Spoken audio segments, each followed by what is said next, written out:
So, ayun nga, quick update lang no sa SB19. So, ang viral nga ngayon sa China yung kantang Ginto ng SB19 pagkatapos ng kanilang performance sa The First Stick. And mayroon ng Pilipino na nandoon nagtatrabaho.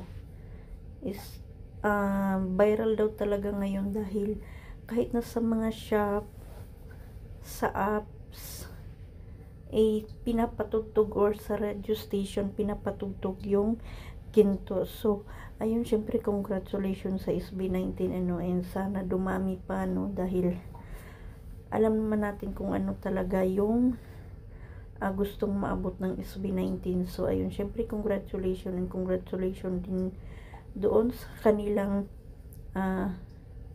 kantang Ginto doon sa The First Stick. So ayun, congratulations SB19, and ilagay ko na lang yung video dyan sa dulo. So ayun lang, thank you.